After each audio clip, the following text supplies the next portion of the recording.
Hello বন্ধুরা, সবাই কেমন আছেন আপনারা? আজকে আপনাদের ইলিশ মাছ রান্না করে দেখাবো। প্রথমেই মাছগুলোতে হলুদ লবণ মাখিয়ে নিব।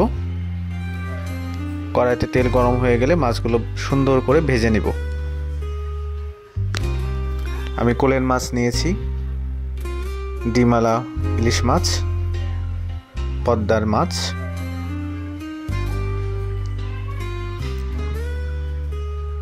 মাছগুলো এপিট ওপিট করে ভেজে নিচ্ছি।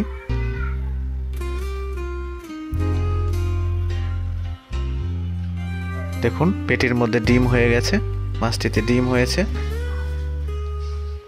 এখন অন্য মাছগুলো ভেজে নিচ্ছি।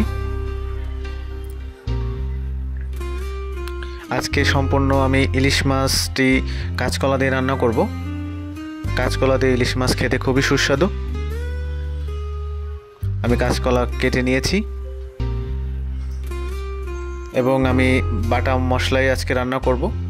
আমি জিরে, ধনিয়া, শুকনো লঙ্কা বেটে নিয়েছি। দেখুন বন্ধুরা, আমার মাছগুলো ভাজা হয়ে গেছে। এখন আমি কড়াইতে গোটা জিরে দিয়ে দিব। এখন কাঁচকলাগুলো দিয়ে দিলাম। কাঁচকলার মধ্যে হালকা লবণ, একটু হলুদ দিতে পারেন। এভাবে কাঁচকলাগুলো নেড়ে চেড়ে ভাজতে হবে।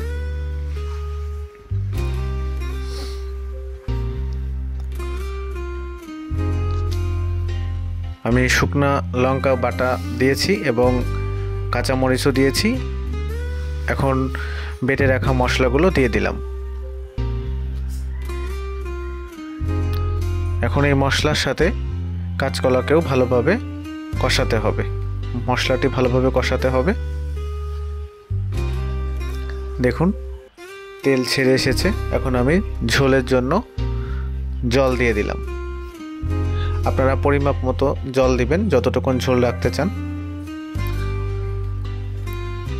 এখন মাছগুলো দিয়ে দিচ্ছি।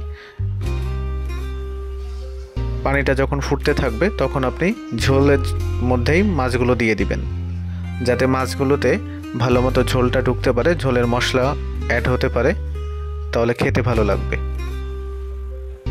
এভাবে রান্না করে খেয়ে দেখবেন বন্ধুরা, খেতে খুবই সুস্বাদু হয়, খুবই ভালো লাগে। রান্না কেমন হয়েছে জানাবেন। দেখুন, আমি একটি পেটির মাছ নিয়েছি, কোলের মাছ, ডিমালা। এতক্ষণ পাশে থাকার জন্যই অনেক অনেক ধন্যবাদ সবাইকে।